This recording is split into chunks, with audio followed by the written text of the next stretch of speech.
Good Monday afternoon to you. Welcome to Houston Live and Local. A lot to talk about. Abigail Dye did promise us an update to this wedding scam that so many people have been scammed by, and she is delivering on that promise. So we are going to have that update for you. Also, hurricane season is here.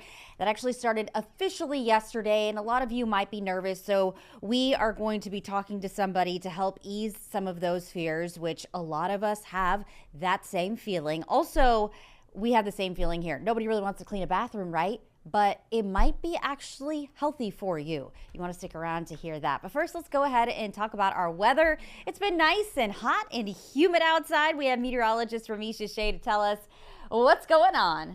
Well, we are feeling the heat for this week. Of course, we have moved into the month of June, and we're just a few weeks away from the official start of the summer season. Of course, yesterday was day one of the 2025 hurricane season. Fortunately, nothing coming at us from the tropics. I think we'll be pretty quiet tropics-wise, at least anything potentially heading our way through this week. But as we go through the rest of the season, things could change. So we'll be monitoring that closely, but you don't have to worry about any tropical troubles, at least right now. I want to take you over the next couple of days. If you are going to be out and about, maybe out enjoying some pool time, maybe you're going for a walk in one of the beautiful parks, maybe you're going to have some lunch out on the patio. My advice this afternoon, be careful out there. We did have a pretty big chance for some strong to severe storms yesterday. The storm threat has gone down, but the temps are going up. 92 degrees likely for most of you in and around H-Town this afternoon, and mostly sunny conditions expected. Going into Tuesday, it's going to be more of the same. High pressure will try to build in a little bit more, so that will keep those rain chances around 10 to I think 20% for about the next 3 days or so. And then we are going to see the temperatures really start to heat up towards the end of the week. So I think through the middle of the week, we're into the low 90s, which is a few degrees above the norm for the beginning of June. But guess what? As we go into the weekend, we are going to see those temperatures sizzle. If we could switch over to max 3, you'll see that we do have a lot of heat in the forecast. I really wish I could hold off the close to triple digit temps a little longer, but hey, it's that time of the year, and this is what we expect across Houston for June, especially getting into the middle and end of June. But really for the first week to week and a half, you can see those temperatures going up. So we are going to have the rain chances very low for most of the week, maybe a few more showers as we go into Wednesday evening, Wednesday night. But by the end of the week, into the weekend, notice Saturday's high temperature, 96 degrees, Sunday, 98 degrees. And of course, when you throw in the humidity, the feels like temp could start to soar, maybe up to around 105, 106. So not quite heat advisory criteria just yet, but getting close. Now, we don't have a tropical storm or hurricane heading towards us, but Rashi, I do want to tell you what we do have heading our way from the tropics. We're going to be feeling something or seeing something in the sky all the way from Africa. And that talking about the dust?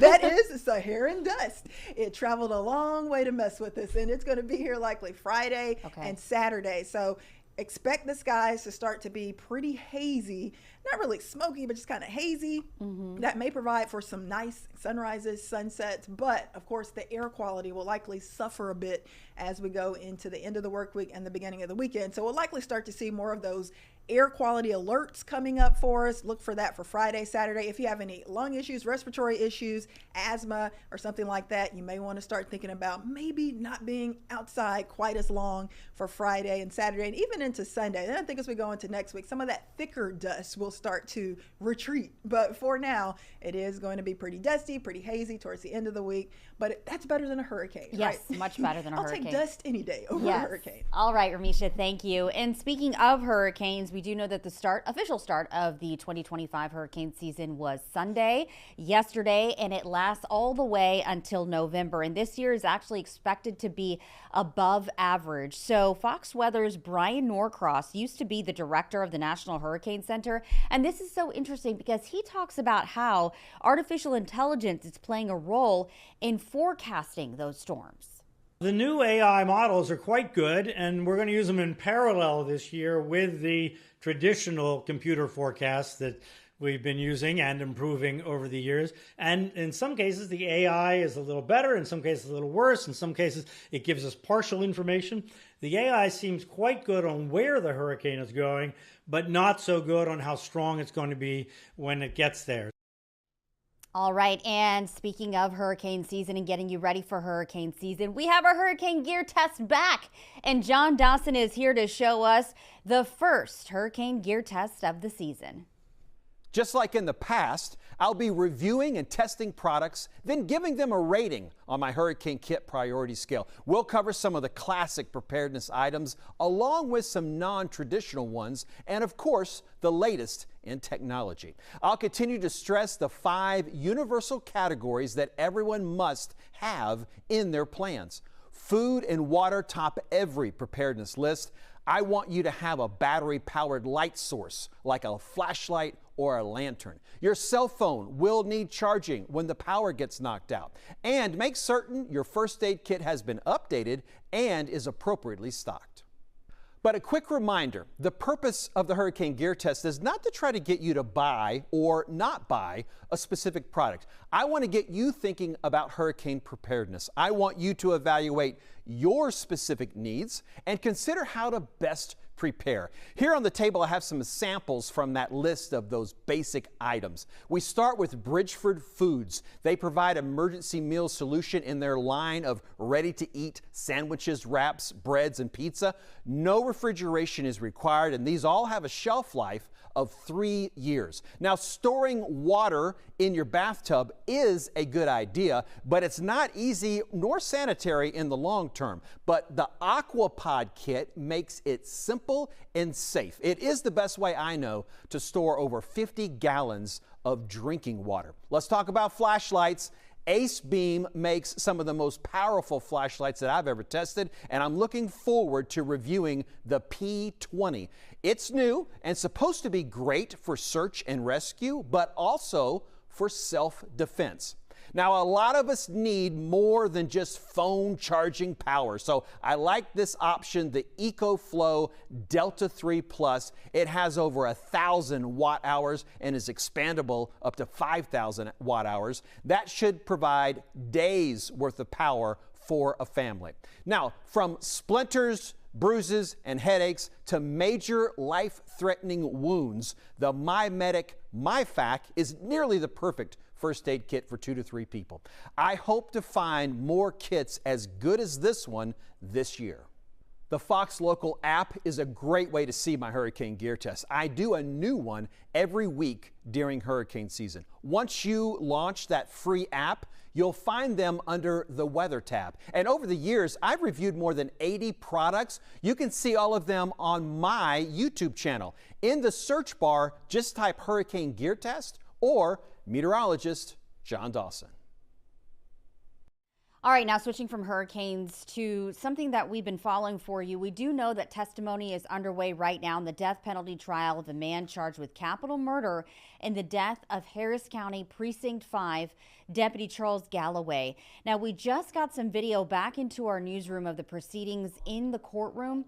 Opening statements in the trial for Oscar Rosales. Galloway was shot and killed during a traffic stop in January of 2022. Rosales is one of the 5 suspects charged in the fatal shooting. He was arrested in Mexico. This was after a 3-day hunt.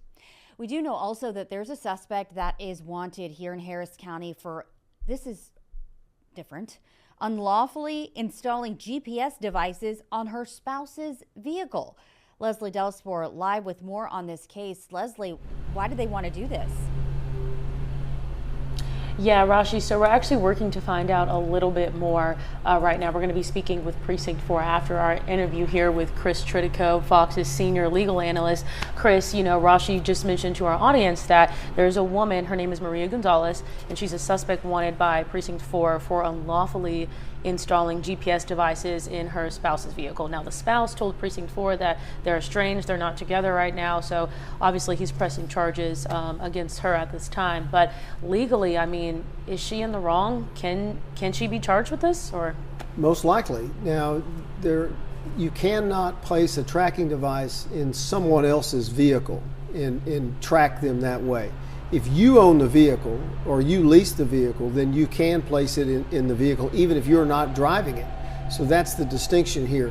I take it that it's his vehicle and she was tracking him in his vehicle. That makes it a crime in Texas, a Class A misdemeanor, and that's punishable up to a year in the county jail. Gotcha. And I think too, we see online people have air tags and they may place them in a loved one's car, whether that's a child or an elderly parent or even their spouse. I guess the same thing goes for that as well. What you were just saying. An air tag is a tracking device, a GPS tracking device. It's the same thing. Whether you buy it, an air tag, which you use for your own purposes, and then improperly place it in someone's vehicle or something like that, that's the same thing. It would be used then for an unlawful purpose of tracking someone. Whether it's a loved one that you're doing it for a loving purpose, it could still be a violation of the law. Yeah, and does it kind of fall under stalking, or is that something a little bit different? Well, you can call it that, but it's not stalking in the sense of someone lurking in the bushes and following you around, which is what we all think of stalking. But it's the same vein. You're using the tracking device to monitor their movements and find out where they are. Gotcha. And then I think last question, we see a lot of people who have tracking apps for their kids or elderly parents or even just spouses. Do those same, legal ramifications or punishments, do those still apply for tracking apps? Well, the tracking device, the unlawful installation of a tracking device does not specifically mention an app that you have on like your iPhone or other type of phone. That will be a different situation. The law doesn't necessarily address that. Those apps are made for a parent specifically to use on their child's phone, and it's designed for that purpose. In that instance, I think that would be lawful because you bought that phone for your child and you installed that device, you installed that on that device for that purpose. I don't know that would be unlawful in that sense. Gotcha. Well, Chris, thank you so much. We're wrapping up our time here, but again, thank you. And I think we have a few more questions that we're going to ask you off camera about this case. Rashi, back to you. All right, Leslie, thank you for that. Now, more victims from a Willis-based wedding venue that we told you about earlier. We had our Abigail Dye reporting on this story. Well, they've been coming up to us after a report that a bride lost $50,000 and was locked out the day before her ceremony. Can you imagine that? Well, here's Fox 26's Abigail Dye on what she has learned now. So he just disappeared. He disappeared, yeah.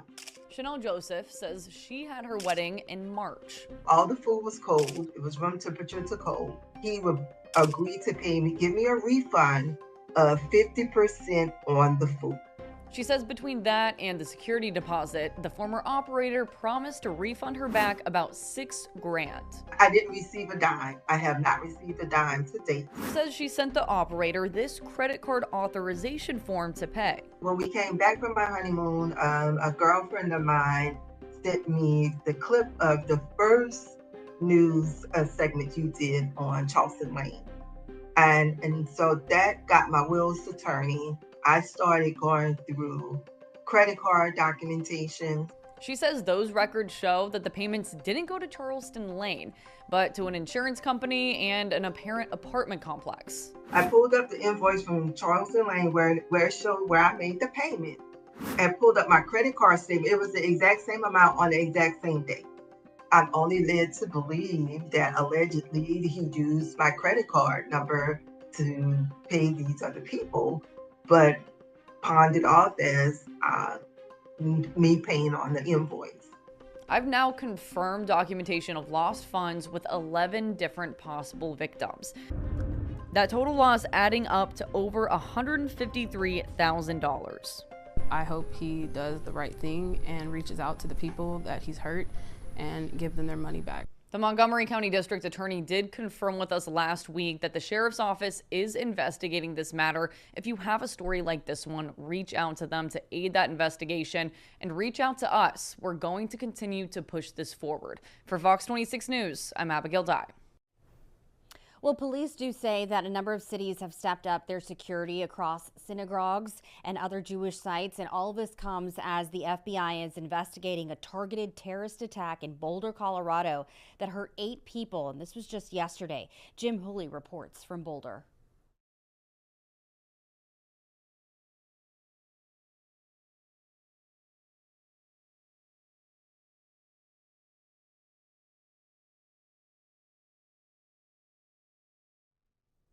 All right, and we'll bring that story to you a little bit later. Now let's go to Houston ISD, where we do know that they will be under the Texas state's thumb for at least another 2 years. That's because the Texas Education Agency announced earlier today the extension of the intervention of the state for HISD until 2027. Now, state law required TA Commissioner Mike Morath to make a decision at that 2-year anniversary mark. Now, the TEA also announced the appointment of 4 new board members to the Houston ISD Board of Managers. HISD will be taken over in 2023. That's when it happened, with Mike Miles becoming superintendent. There was a lot of backlash there, but it will continue again for the next 2 years. Well, with schools out, there's a push to make sure kids get enough to eat during the summer. You'll be surprised how many children don't have several meals throughout the summer. So that's why Aldine ISD and No Kid Hungry Texas hosted this free community event earlier today to raise awareness of the key programs that help children keep them fed when those classes aren't in session. So let's listen in to Congresswoman Sylvia Garcia. I'm here at Aldine ISD at one of their elementary schools where they're kicking off their summer lunch program for their children. This program is one that's utilized throughout the district, impacting about 10,000 kids. That's just here in Aldine, but every school district in Texas tries to do this. So it impacts millions and millions of children across the state. And these programs are at risk because this is one of the programs that's been targeted for cuts by Donald Trump. And this would have a great impact on kids being able to have a breakfast and lunch when they cannot get it at home during school. Obvious, but how important is this for kids? Well, this is so important. You know, kids, utilize this program during the school year, but when there is no school, they may just be at home without food at the table. So this program is important because they can come here, get a meal, they can do some arts and crafts, some games. They're given books. It's more than just the meal. It's about making sure they've got the services that they need. The second thing that I think is important to make note is that the SNAP program, which is the old food stamp program, is also at risk for cuts. And that will impact not only children, but seniors and veterans and military families because, again, with a growing high price of groceries, it's not no longer just for the poor. I mean, this is a supplement what someone might be able to get at the table. And all right, now back to that story with that horrific accident that happened. Yes, not an accident, it's an incident that happened yesterday. We're calling it a terrorist attack over in Boulder, Colorado. Hurt 8 people. Now we have Jim Hooley reporting from Boulder. This is the Pearl Street Mall in Boulder. This is where the attack took place yesterday afternoon. You can see here's a fountain over here in front of what is the old Boulder County Courthouse. That is exactly where the attack took place at about 1:30 in the afternoon yesterday. Here's the latest on the investigation into this attack that rocked this community. The attack taking place on a very sunny Sunday afternoon. The mall itself at that time packed with visitors and shoppers from all around Colorado, all around the country. The target was a group of pro-Israeli marchers demonstrating support for the hostages captured and held by Hamas. When they gathered in front of the old Boulder County Courthouse, the suspect allegedly attacked the marchers using a makeshift flamethrower, and he threw a flammable device right into the crowd, something like a Molotov cocktail. And reports say at that time he screamed, "Free Palestine." Any attempt to divide us through fear or harm has no place in Boulder, in Colorado, or anywhere in our nation. We stand in full solidarity with those targeted, and we will continue to ensure that justice is pursued swiftly, that support is provided to victims and their communities, and preventative action is taken to protect everyone's safety. Witnesses at the scene immediately jumped in. They tried to render aid to the people who were burned and injured. This entire area around the courthouse immediately was sealed off for hours. Several blocks of Pearl Street were shut down, and the stores and pedestrians at that time at the mall were evacuated. Several thousand people down here at that time, all of them cleared out by police and law enforcement. The suspect was immediately taken into custody here at the scene, and this morning he is now being held on a $10 million bond. In Boulder, I'm Jim Hooley. Well, as we've been talking about hurricane season, a lot of people have anxiety, which is understandable because we've had so many events when it comes to natural disasters here in the Houston area, and it only takes one storm to scare people or cause some of that anxiety. So here with us is Dr. Ron Aerau, who is the director of the UT Health Houston Trauma and Resilience Center. Thank you so much for being here. Happy to be here. And just through your several years of being here in Houston, what have you encountered when it comes to people having anxiety and nervous about these natural disasters? Well, I should say I was 25 years in Charleston and in Florida before that, so I'm pretty familiar with natural disasters and the effects of hurricanes. What we've found is, you know, as the warning systems get better and people evacuate, they can avoid a lot of the trauma. But there's some groups that can't evacuate. People who might have very many pets, or shelters don't take the pets, or older adults. And it can be a traumatic event to have to go through a hurricane, particularly if there's property loss or separation from your sources of social support. So what kind of advice do you give people for that? Well, the main thing I say to people is that social connection is protective. It's protective against having problems, emotional problems after the hurricane, but it's also allows you to rebuild emotionally faster. So before I recommend therapy or counseling, I recommend social connection. What does that look like? Well, it could be checking on your older adult neighbors when you're preparing for a hurricane, making sure they've got gas in their car. Maybe they couldn't wait in the line and your teenage son can take their car around the corner to fill it with gas or something. Your teenage son can help them put up, you know, the boards or something. Just something to let them know there's people that care about them. You don't have to do a lot for your neighbors, but if you're there for them, we have found that that social connection builds resilience because now you're going through it together.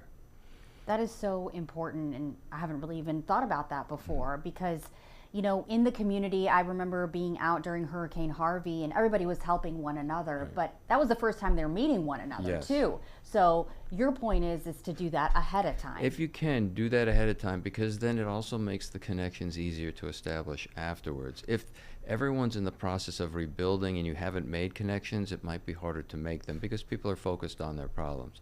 But if you already have connections, you can reestablish them, you can strengthen them. And by connections, I'm talking social support in two ways. Somebody to talk to if you're stressed, and somebody ask for help or to offer help if you need that type of thing. So social support, instrumental support. And those things are very protective. It's important, and that's across the board for any type of stress event. But we know that this is the hurricane season. It just started, I think, yesterday, and they've been becoming more intense. And we can expect people will have to go through these stresses. Now, there are certain risk factors that make it more likely that someone will have depression or anxiety. That is loss of property, loss of somebody close to you, having been in the hurricane if you don't evacuate. But it's these loss of material resources that can hit some people hard and add to their stress, particularly older adults on fixed incomes. So again, what can we do about that? Well, information is important. So your sources of information are essential for people, knowing what's going to happen, knowing how to get help. But then that neighborly connection, we can't overstate how important that is to mental health. Checking in on your neighbors is really essential, both for you because you're helping somebody else and that's good for you, but also for them because they might need the help or they might just need the idea that someone's there to support them. And that's useful. Yes, and before I let you go, I wanted to see if you could emphasize on the fact that anxiety and stress really affects all of us and not to feel, I think sometimes people may feel weird or I don't know what the right word is, but just more apprehensive toward reaching out to someone. Yeah, sometimes particularly for older adults or some other populations it's stigmatizing, but it's a normal part of being human. And people ask me, well, what's a signal that I might need to get help beyond social connection? Well, if you find yourself withdrawing and isolating, just not wanting to do things you used to do, that's a sign that the anxiety and the depression might have started to get a little bit too intense. You might need to talk to somebody professionally. All right. Well, Dr. Aerau, thank you so much for your expertise. Happy to be here. Thank you. hopefully this will help out as well. Now, one thing that we're looking at is Igniting Houston, and Baker Ripley joins us next to talk about the unique program that's coming up for entrepreneurs.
Okay, here's a question for you.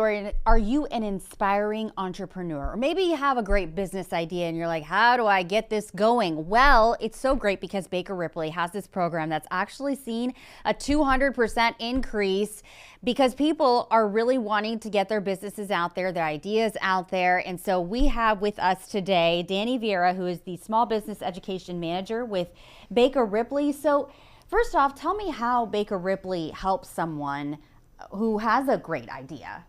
Okay, so we can help someone that has a great idea or someone that already has a business. Okay. So we can help both. We are dedicated to bring resources, connections, and education for small business owners in the Houston area, and we can help them with different education opportunities, classes that we have along the year, the pitch competitions that we're going to talk about it today. And we also offer technical assistance or one-on-one coaching. For talk about the pitch, because that's really something that is very important. Yes, so this is the second year that we're officially doing the pitch competition in English. It's called Ignite HTX. Okay. And with this competition, people from these different counties are able to participate. I'm going to mention the Harris County, Brazoria County, Montgomery, Chambers, Galveston, Liberty. So it's just not Harris County that can participate. And this year we have amazing news because this year we are letting people that are starting a business, the startup phase, or people that are growing their business. So for the startup phase, they can have just a business idea, or they can be working on their business for less than 5 years. And for the grow category, they can be older, or the business can be operating for more than 5 years. So it's 2 categories. We're helping 2 different type of entrepreneurs or small business owners, but the great opportunity here is that they receive education, they receive one-on-one coaching, and of course the possibility to get capital for their business. That's great. And so talk a little bit about the pitch. It's the second year you're doing that, right? Yes. So it's going to be our 9th year that we do it in Spanish. Okay. And now the 2nd year that we do it in English. And it's such a great experience for small business owners because we just don't let them go and pitch whatever they want. We guide them through the process. So we have different workshops and educational workshop opportunities for them to learn about market research, for them to learn about their financial projections, how to create their pitch deck, how to present in front of the judges. So we support them along the process. And they create their pitch deck. They are assigned to a coach. They start working with the coach, so they have the support from the coach along the way. And then they are able to present the pitch in front of the judges and at the final. And you said that there's been a 200% increase. What are people really wanting to know? So a lot of people starting businesses, and actually we saw this increase in our spring classes. Like we had almost 300 applications of people wanting to start businesses, and that was amazing for us. We were able to graduate 83 students with this program, and basically people are wanting to know resources, where to connect, where to get capital for their businesses, and how to grow them as well. And for the growth part, we partner up with Harris County. So we have the Harris Hub program that provides businesses that have been operating for over 5 years. We provide them technical assistance, 30 hours of technical assistance, and once they complete those 30 hours, they become eligible to apply for a $5,000 grant. Oh, wow, that's huge. Well, I definitely recommend people go to Baker Ripley's website, find out more about this. Thank you so much for coming in and talking to us about it. Thank you so much. Thank you for having us. Yes, help out so many people. Well, let's go ahead and talk about Texas Governor Greg Abbott, who is actually right now holding a news conference in San Antonio. This is part of his signing of the Cyber Command Bill, and we will have that for you a little bit later.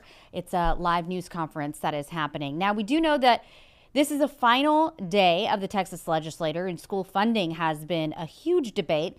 Lawmakers pass spending. Rudy Koski gets some reaction.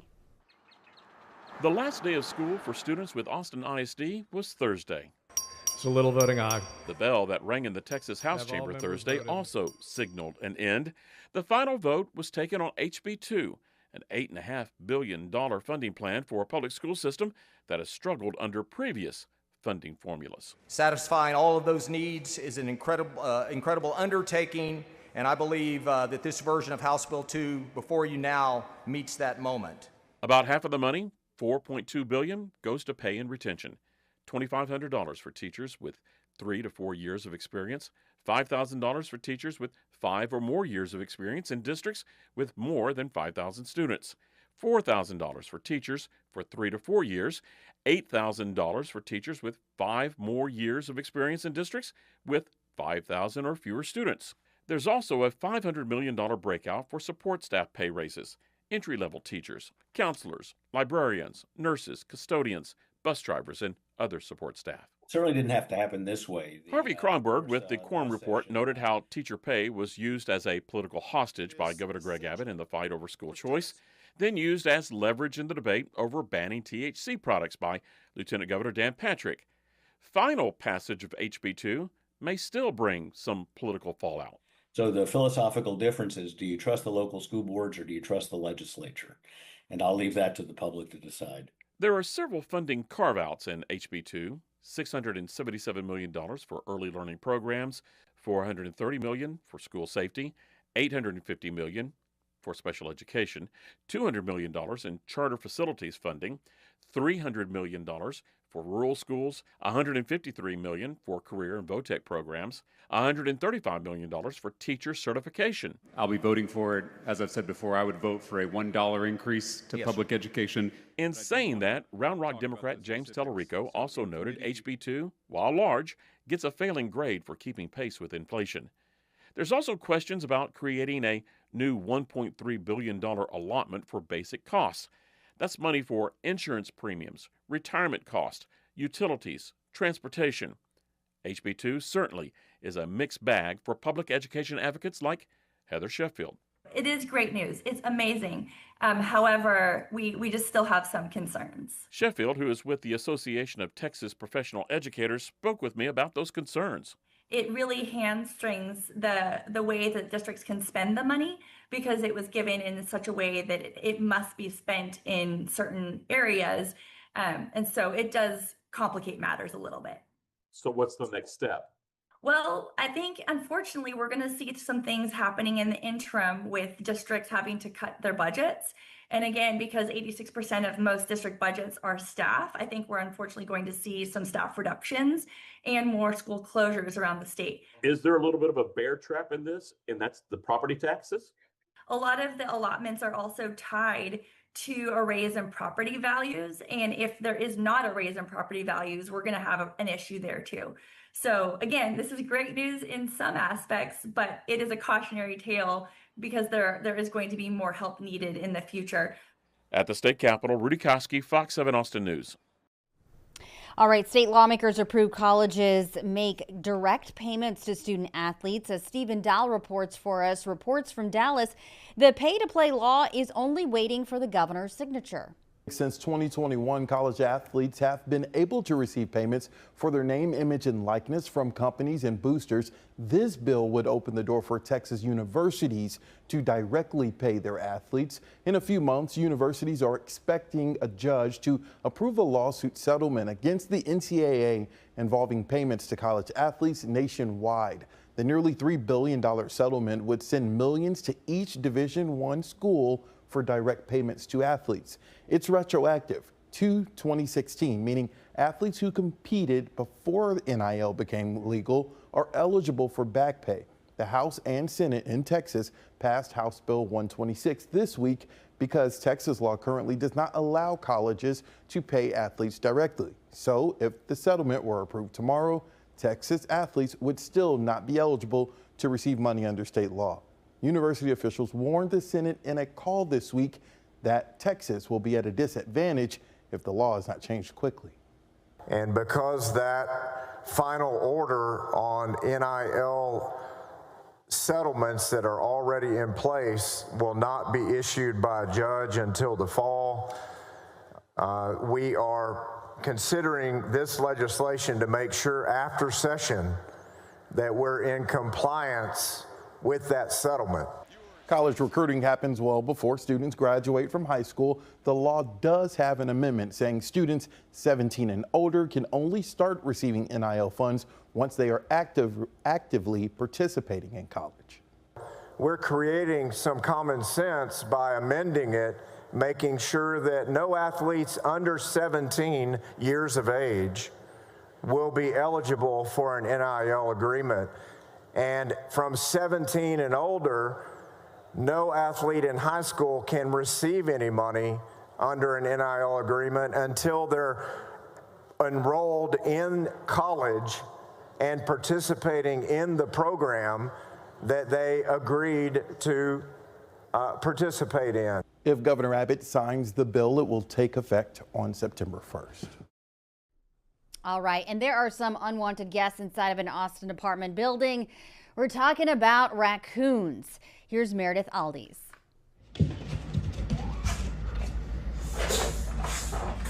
I can't get enough sleep because I'm waking up to raccoons fighting in the walls, scratching my walls. This man moved into the Trio Apartments in East Austin in March.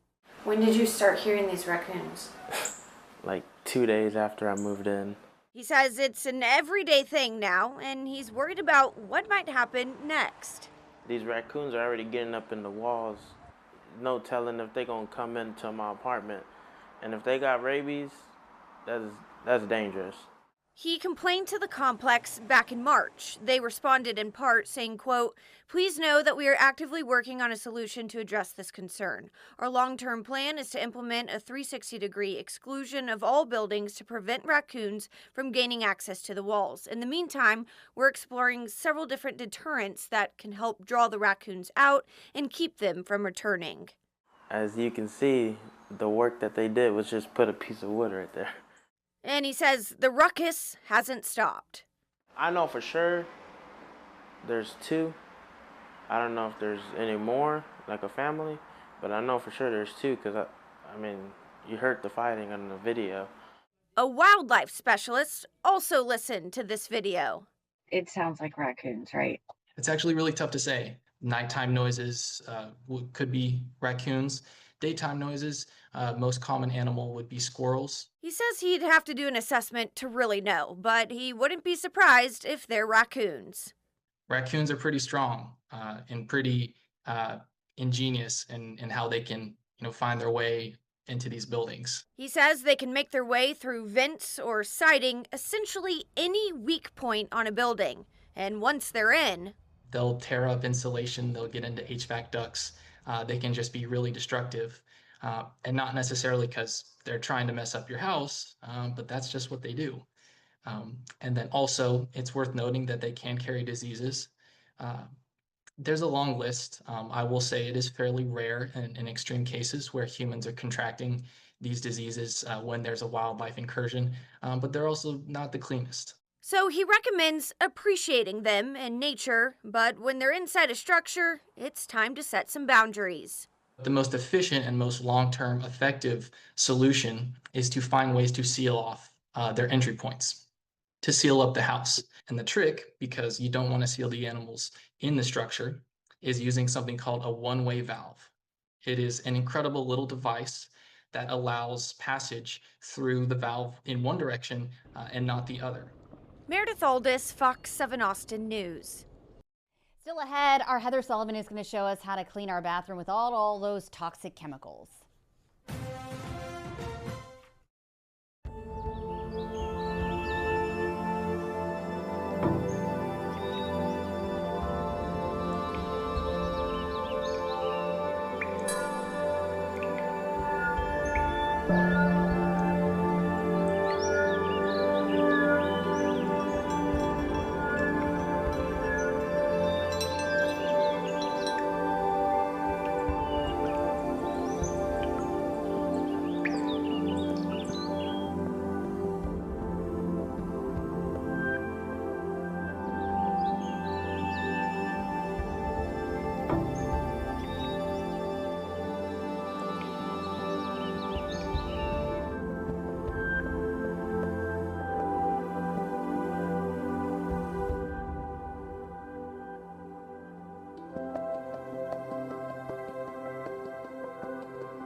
Well, more families are looking to live healthier at home by using those non-toxic cleaners. We know a lot of them have chemicals in it. So consumer reporter Heather Sullivan talked to a local expert on ways to clean your home without using those chemicals. We're talking today about cleaning your home, but with non-toxic cleaners for the health of your family. And we're joined by Allison Evans, who's an expert in this area. Thanks so much for being with us. Thanks for having me. And we're in the bathroom because, you know, we're always looking for disinfectants to clean our bathrooms. But you say that that's not something we should actually be looking for. Absolutely not. They actually can undermine our health greatly, and they're not necessary. So disinfectants, oftentimes they will remove the weaker bacteria, but then leave behind the stronger bacteria that can then replicate and create resistance to things like antibiotics, are called superbugs. They undermine our health. They are directly linked to asthma and allergies and neurological issues. And a lot of times our bathrooms are not well ventilated. Okay, and so we're always thinking with the disinfectant, we want to kill the germs. Right. But you also say that's not really what we should be doing. It's not necessary. And when you kill the good germs, your bad germs, you're killing the good germs as well. And so what you can do instead, and what you should do, is remove them. So if you have a pure soap or a surfactant, it binds to these germs and can be then removed through brushing or wiping. Okay, and that's something we can do when we're cleaning the Yes, toilet. absolutely. Even a toilet does not need a harsh disinfectant. So what you would do is spray here just to wet it.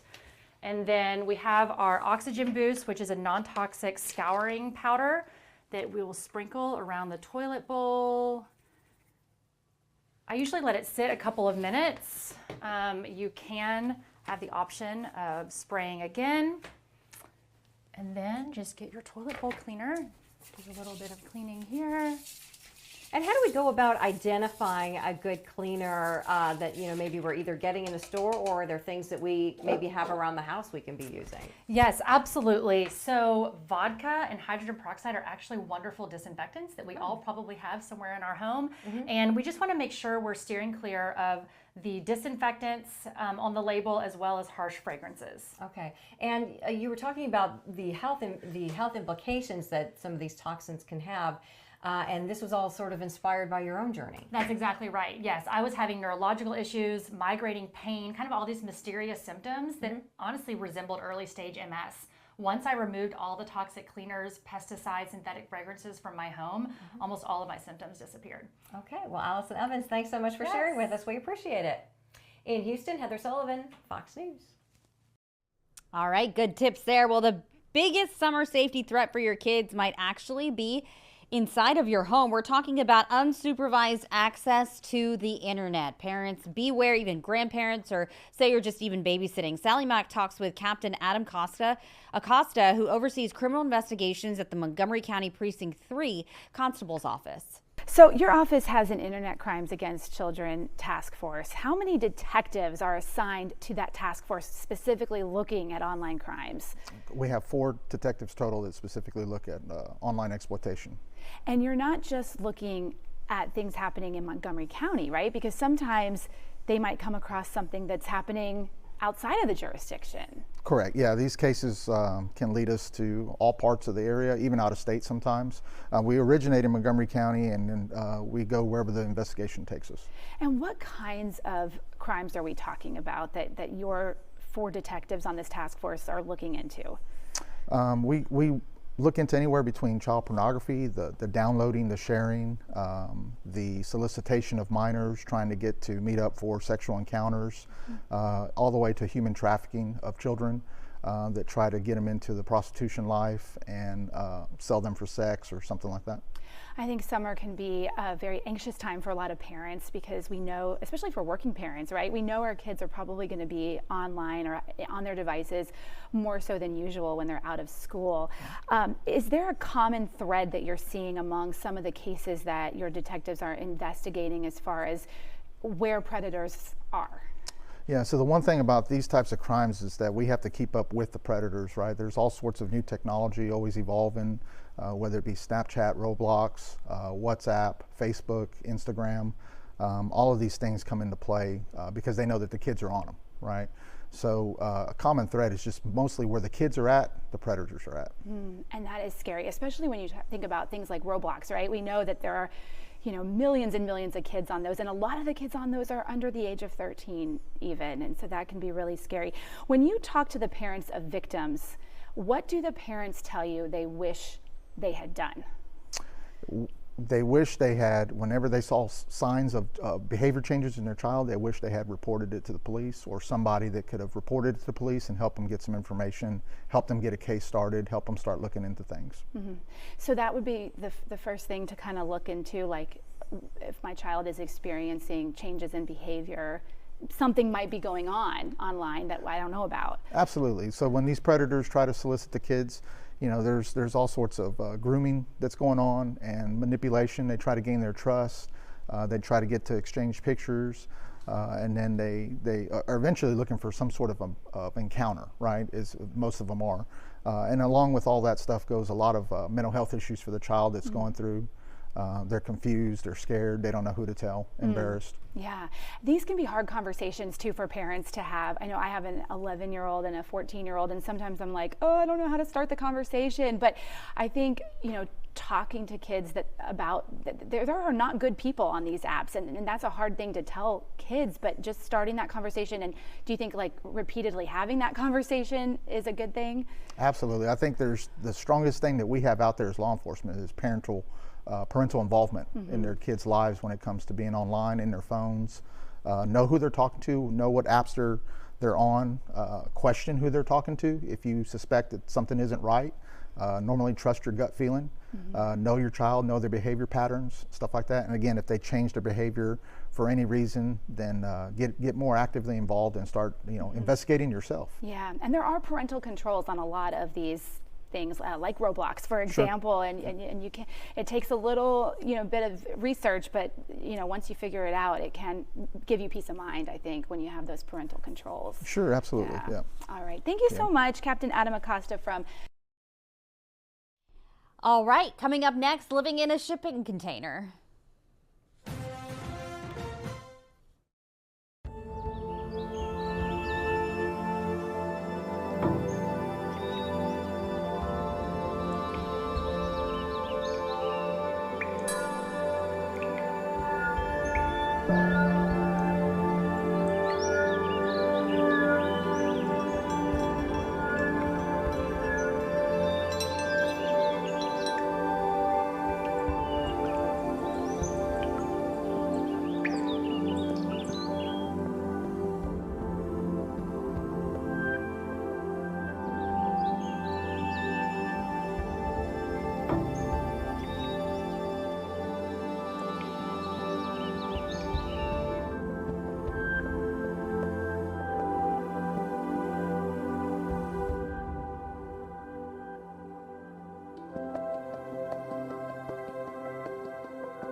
All right, how about going on a vacation but with a whole different feel? So Fox photojournalist Jason Wright takes us inside the headwaters of Eco Retreat in Florida, where the great outdoors is a draw, but it's what's indoors that leaves visitors very surprised. Headwaters Eco Retreat consists of 3 upcycled 40-foot shipping containers that were assembled 12 years ago to accommodate up to 8 guests.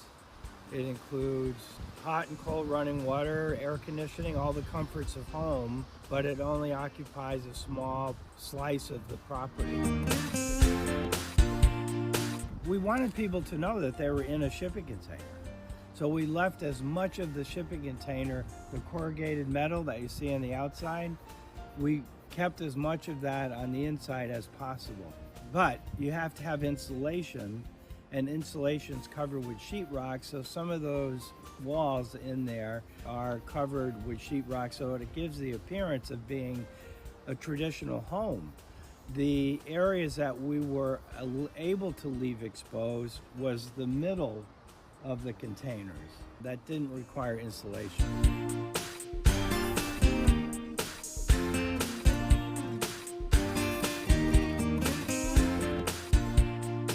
Generally, we'll put a family downstairs, mom and dad in a king-size bed and kids over in the same area, separated only by a curtain on bunk beds. And then upstairs, we have a bunk bed on this side that will sleep 3 people and a queen-size bed on the south side and a bathroom in the middle.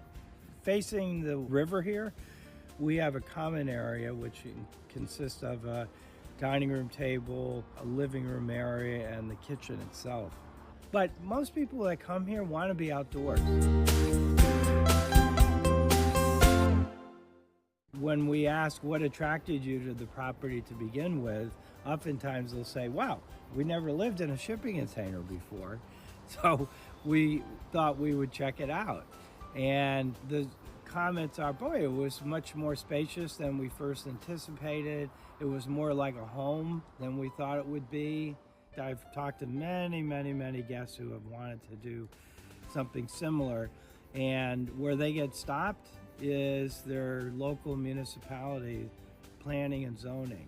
Oftentimes they just don't allow for a shipping container built. And I tell them, do what I did. Don't back down, be persistent, hire a good architect. And this could be the answer to the affordable housing crisis in Florida.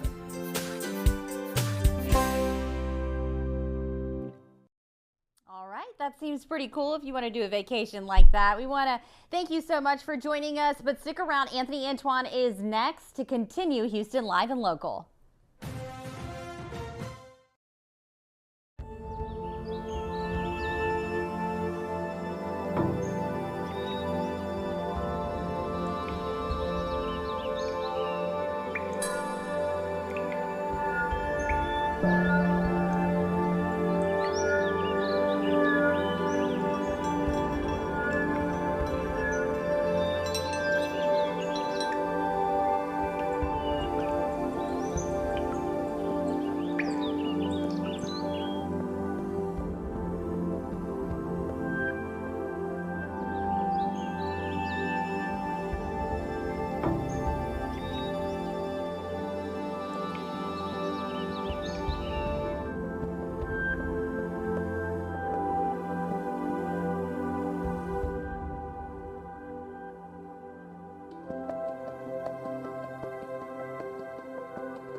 All right, welcome back to Houston Live and Local at 3 o'clock. I'm Anthony Antoine. Over the next half hour, we got a lot to talk about. We've got to talk about the weather that is happening here. Also, it is Pride Month. We are in June, so we're going to talk about some events happening in and around the Houston area.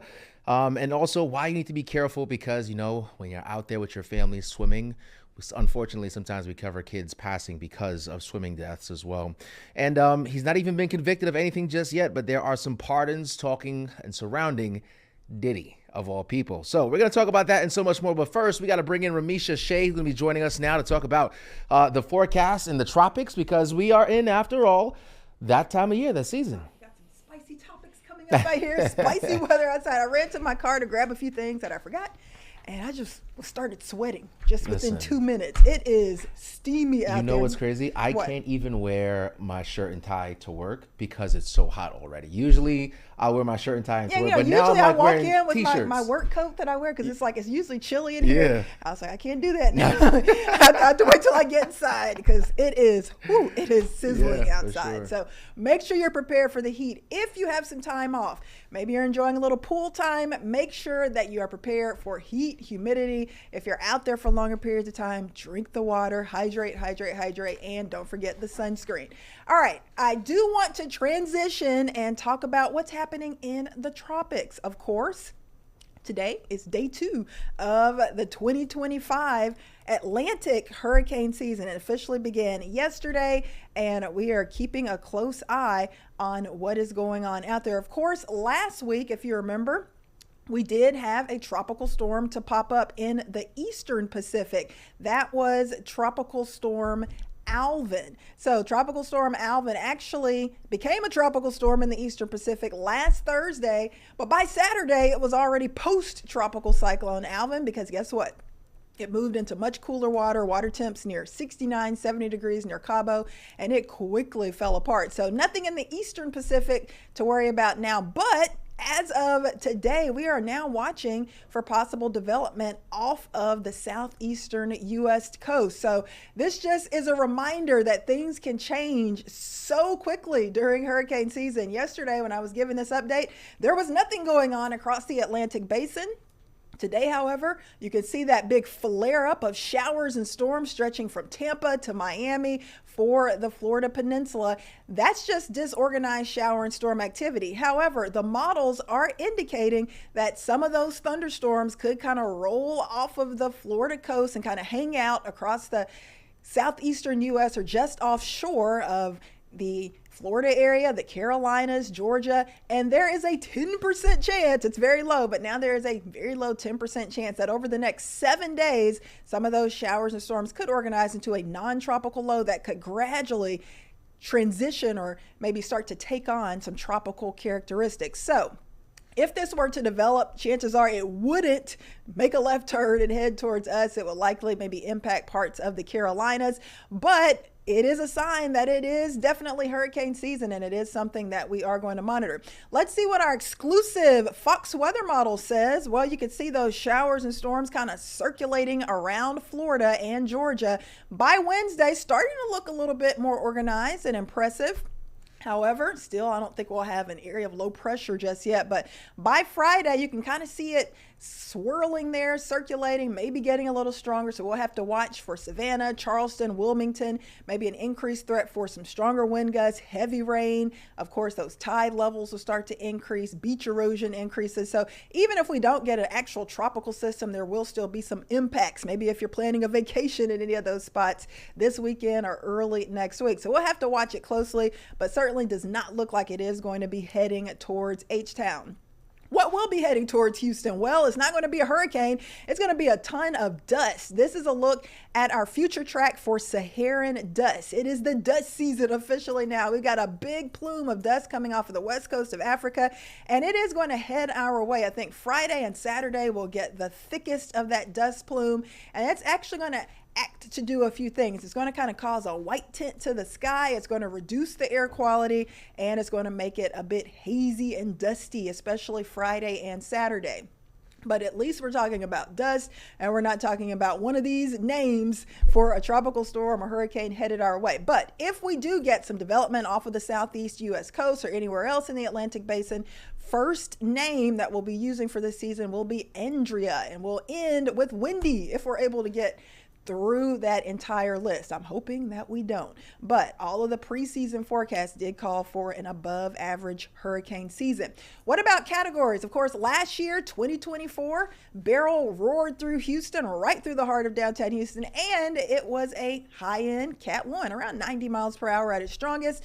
But what if we had a Cat 3, 4, or 5? Those would be major hurricanes, all the way up to 157 plus mile per hour winds. That would be the worst. So we're hoping we don't get that this season. However, you always need to be prepared, because anytime during hurricane season, it is a possibility. So Anthony, we are calling for, at least the NOAA forecast is calling for, a 60% chance for an above normal season. The chance for a below normal season, a mere 10%. So don't bet on it. It likely will be a fairly active season. And we always remind everyone, it only takes one tropical storm, one hurricane for it to be a bad season for you. So make sure that you head to Fox Local and make sure you're checking out JD's hurricane gear test. He's always reviewing products that usually are very good things to have during hurricane season. He actually gave me a nice lantern, a flashlight. You know what's crazy? When I first got here, and I've been using it. I'm actually testing out right now. A company sent him some like hydration products. Oh, okay. And I've been testing that out as well this year. Yeah, he's always reviewing some great stuff. I like those generators. The portable generators that he reviews. Yeah,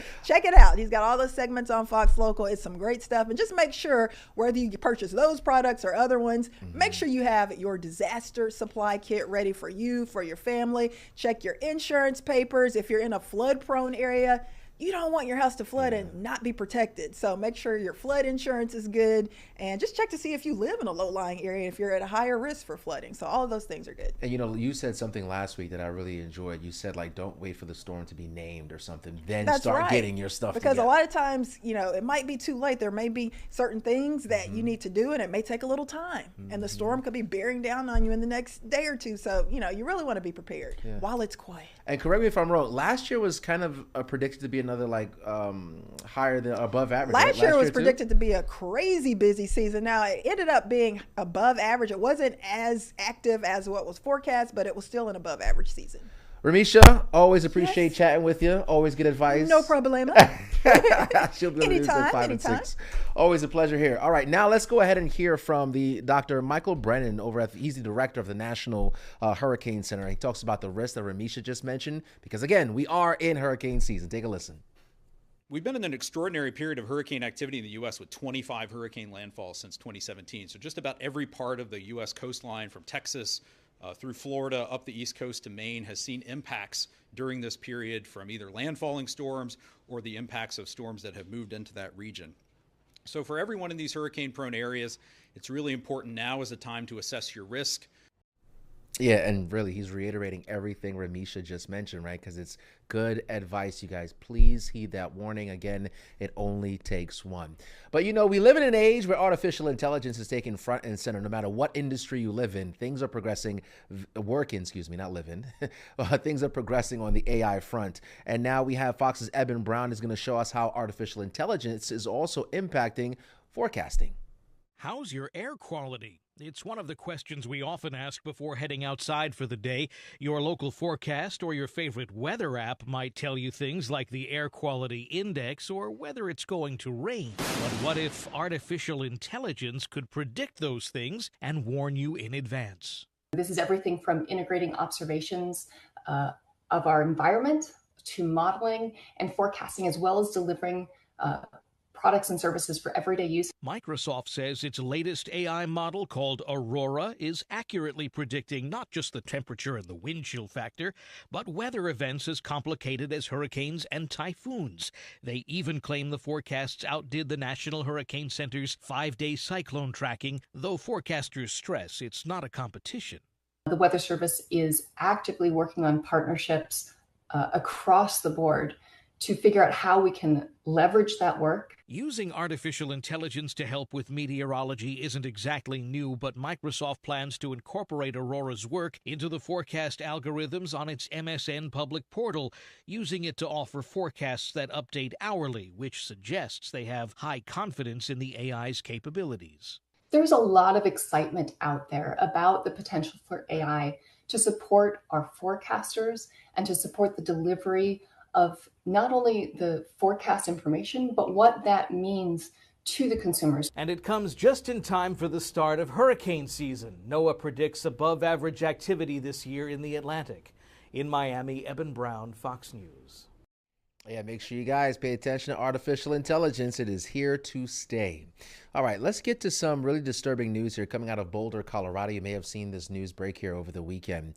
Police in Boulder, Colorado are releasing the mugshot now of the suspect accused in that violent attack that injured at least 8 people. Law enforcement agents say 45-year-old Mohammed Sabri Sullivan allegedly used a makeshift flamethrower against the weekly gathering to support Israeli hostages in Gaza. The FBI is calling this a targeted terrorist attack, and Sullivan is facing multiple felony charges, including first-degree murder. All right, we are in June, and June is Pride Month. And here in Houston, there are lots of LGBTQ plus friendly events taking place. And Fox 26's Leslie Delaspore talked with organizers and attendees about this year's festivities and the goals they would like to accomplish here for Pride Month. As Pride Houston 365 gets ready to kick off the Pride Parade and Festival June 28, 2025, organizers kicked off Pride Month with Pride Market. But they also tell me the fight, messaging, and advocacy this year feels different. We don't have a lot of spaces. There are spaces where we go and we don't necessarily feel welcome, nor do we have the ability to say, hey, I'm walking in my space, I'm walking out, I'm walking proud. So when you come to a space like this where it is definitely made and curated for you, you feel like you're home. There are so many things that tell us that we can't be who we are. And that the things that we fought for about 50 years ago during Stonewall is now being basically stepped on. It's not only a time to celebrate, it's also a time to stand in solidarity. Coming from Bryan College Station, there is LGBTQ pride. It's just a little bit more hidden, like where not everyone is out and loud because it is a little bit conservative up there.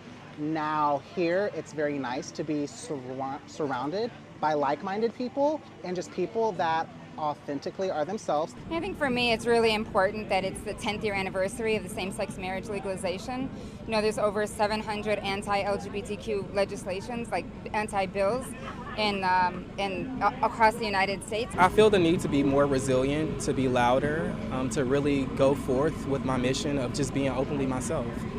I think in previous years we found ourselves just kind of coasting with things. We never thought that things could switch up or back to what it once was, and I feel like now it's important for me to stand up, be loud, and just be proud. I think right now that's actually the reason why I am involved. I am digging into that uncomfortableness, right? I'm using that to uplift me and to literally build into my passion for what it is I do. We have seen like just strength in numbers, and we've all been working together. We've all been talking about how we're going to move forward together. And I think in this day and age, it's needed even more, which is why we're never ashamed of ourselves, ever. Don't be scared. Go out, like literally write the letter to the politician, get online and talk about the topic that really is important to you. And especially being queer and being gay in America, we're not free everywhere. So fight for your rights here while you still have them. Organizers tell us this year's Pride Parade and Festival will be June 28th, 2025. Reporting in downtown Houston, Leslie Delaspore, Fox 26 News. All right, Leslie, thank you so much. All right, let's talk about Diddy a little bit here. Not necessarily what's happening in the courtroom, though. President Donald Trump and 50 Cent, we got some new developments here. So the rapper 50 Cent is now saying that he would come out publicly and push for Donald Trump not to pardon Diddy here. So 50 Cent said he would join that lobby to make sure that Diddy, if he's convicted, stays behind bars. He also said that he would remind President Trump about negative remarks that Diddy made about him in the past. Now, President Trump said he would look at the facts. President Trump, again, said he would look at the facts and that someone liking him or not wouldn't really impact his decision on how they are being treated. But again, 50 Cent here saying that he would come out and lobby for Diddy not to get a pardon because President Trump was asked about it. Would he do it? And we got some remarks from him there. All right, the one big beautiful bill, and lawmakers are going to be back on Capitol Hill here today, specifically over in the Senate. Now, the one big beautiful bill made its way out the House. It's now over in the Senate. We can pretty much expect to see some changes on it there. But Senate Republicans will tackle that bill. And as they look to get it through and get it to the president's desk, Fox's Molly Hennenberg has more. Senate Majority Leader John Thune isn't just fighting Democrats to get President Trump's big, beautiful bill across the finish line. He's also trying to convince some members of his own party who like many aspects of the bill, but think it includes too much government spending overall. It has to stop. And this is our only moment. Again, it's been unprecedented level spending. There's no justification for $4.4 to $7 trillion in just 6 years. But President Trump's Treasury Secretary is confident the bill will make it out of the Senate, perhaps with some changes. Everyone said that Speaker Johnson would not be able to get this bill out of the House with his slim majority. He got it out. Leader Thune has a bigger majority. Republicans could lose 3 members and still have enough votes to pass some version of the big, beautiful bill, with Vice President J.D. Vance casting a tie-breaking vote. Senate Democrats are roundly criticizing the measure, which includes changes to Medicaid. Well, this Republican budget bill is an absolute disaster for the country, in particular for middle class and poor people. Senate Minority Leader Chuck Schumer calls it, quote, one ugly bill, and says Democrats will, quote, fight it with everything we've got. Senate Republicans who support the measure are hoping to get it to the president by July 4th. In Washington, Molly Henneberg, Fox News. Molly, thank you. And summertime means that you might be going out there for a swim with the family, but of course you want to be careful. We're going to be hearing now from William Sullivan, the professor at Indiana University School of Medicine. He's also the author of Pleased to Meet Me, Genes, Germs, and the Curious Forces That Make Us Who We Are. So what kind of dangers are we talking about that could be lurking out there in the water? Well, I just like to say right off the bat that swimming in ponds, lakes, and streams is usually a fun, safe summer activity, but people should be mindful of local conditions. There are germs like viruses, bacteria, and parasites, all of which can cause cramps, nausea, and vomiting, and diarrhea that can get so severe that it causes dehydration that requires hospitalization. So you do need to be mindful of those potential germs lurking in the water. Okay, obviously you can't see them, so how do you know what to do, if you should jump in or not? There's a couple signs that the body of water may be at increased risk. The most obvious one is if there are literal signs posted that say no swimming, or there's the potential for sewage or pollution. You obviously want to avoid bodies of water like that. If you're swimming in a body of water that's near a farm or an industrial complex, or if the water is muddy or looks polluted, or if you smell sewage, avoid that water. Another thing that people don't usually appreciate is that after a heavy rain, it promotes soil runoff into the water that may feed into the area you're swimming. And that soil can contain some of these bacteria and viruses and parasites that we were talking about, particularly if it's near a farm. So if there's been a heavy rain, you might want to stay out of that water for at least a day or two and let the germs dissipate a bit. And then finally, if you see any dead animals in the water or nearby, you want to avoid swimming that day. Now, I'm trying to figure out, too, of how people usually get sick from the water. Is it because they accidentally swallow some of the water, or maybe it splashes up in their nose? What are some things you can do regardless? If all of those other signs aren't there and you feel like it's safe, anything else you can do to protect yourself? Yes, that's a great question, because there's multiple routes of entry in which these infections can get into you. The most common would be swallowing the water. Many of the germs that cause the gastrointestinal diseases are in fact swallowed, so you want to avoid doing that. But you can also get ear infections and eye infections from some of these bacteria that causes conjunctivitis in the eye or swimmer's ear, which are rather minor infections and can be cleared up by antibiotics. But if you wear goggles or earplugs, you can prevent that. There's another very rare infection that can be inhaled up through the nose. And this is called the brain-eating amoeba. Sounds really scary, and it is scary, but we want to emphasize that it's extremely rare. And inhaling the water if you do get that amoeba into your brain, it can be deadly. There's very few treatment options. If you wear nose plugs or prevent yourself from inhaling the water, you can prevent that rare infection as well. All right, well, yeah, that's certainly scary, but glad to hear it's rare for sure. Then what about different scrapes on your skin or deep cuts? Would you really want to think about perhaps not getting in the water if because of a fear that something could get into that cut or get infected? Yes, skin infections are also another common thing that ER doctors see when people go swimming in ponds, lakes, or streams. So yes, if you do have some kind of fresh cut or scrape, or even a new piercing or tattoo, you want to cover that up with a waterproof bandage if you must go into the water. So covering the wounds is really important. There is another very rare bacteria out there that can cause something called necrotizing fasciitis. This is called flesh-eating disease. Again, it's rare, but it's very serious because it's very difficult to treat, often requiring surgical removal of the infected tissue and even amputation of limbs if it gets that severe. All right, William, now that we've ruined everyone's summer plans, it sure is a pleasure talking to you. No, I'm just kidding. It's really important to know these things, to really take those warning signs to heart, and hopefully we'll help keep everybody safe. Thank you for your time today. All right, we're going to take a quick commercial break, but when we come back, we're taking you guys backstage. You're going to hear from the stars of the Phoenician scheme, and they talk about when they found out the movie was being pitched.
Welcome back to Houston Live and Local. I'm Anthony Antoine. Well, Academy Award winner Benicio del Toro leads an all-star cast in the Phoenician scheme.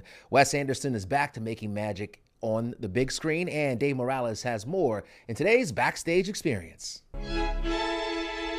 I've appointed you sole heir to my estate, which you may come into sooner rather than later.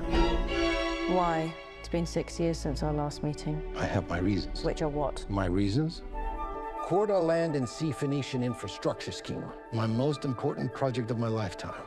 Our objective, disrupting, obstructing, impeding, crippling Corridor's enterprise in any manner possible. Nice to meet you and great to see you guys again. I have a funny Wes Anderson story, my experience with him. I'm based in Houston. He's from there. His people emailed a couple of years ago and said, can Wes come on the air with you? Because his parents want to see him on TV. Aww. I'm like, yeah. And I'm like, absolutely. That's adorable. Yeah. And he showed up sweet. and we did the interview. So that's my experience with Wes. And you all are new. You've worked with him before. How did he describe this to you? Well, he didn't describe it. He just said, hey, you want to read the first 20 pages? And I said, yeah. So I didn't know that I was going to be through and through the story. He just sent the first 20 pages and it was amazing. Then I read the next 20 pages and I'm still in the story, and then that's how it went, and then we started talking about the character and the story, and there was no like, you're going to play this part, and it was just like all organic, and then suddenly you're, oh, wow, I'm really doing this, Did it live up to the hype for you to work with Wes? I didn't know what the hype was. Okay, well, okay. So the first time I watched one of Wes's films, I must have been about 8 or 9, and that was Fantastic Mr. Fox. Right. And then Moonrise Kingdom. And exactly my same thought. And that film became incredibly important to me as me then, and also then as a young teenager as well. And I just, I dreamed and wrote many times in my notebook, I really want to work, really wish I could work with Wes, really, really do. And then, but I didn't know anything about his world or way of working or anybody who had worked with him previously. So Right. I didn't know what to expect. Michael, would you hang out? Obviously, you're hanging out with the cast, but these characters, would you hang out with Bjorn, your character? I think it'd be fascinating. Okay. How would you all spend the day? And I'm coming to you a bit about Zsa Zsa here in a second. And every time I heard Liesl, I thought it sounded music. Anyway, but what would the day be like hanging out with the characters? I hope I'd learn a little. I mean, it'd be amazing to hang out in Zsa Zsa's world and just eat his pigeons Snails. and some snails. Many snails. His French cook. And I mean, just go on one of his planes, I would hope. Yeah. I'm not a big movie guy, but I'm interested in that one. Benicio del Toro, always a great actor there on screen. Dave getting the big stars to sit down and chat with us. But thank you guys for joining me here on Houston Live and Local. I'm going to step aside, but stay on the stream. We got Caroline and Rashi coming up at 3:30. We also have a new 4 to 5 o'clock show called Texas Live and Local. Myself and Coco Dominguez will be debuting that, so we'll see you later. Have a good one.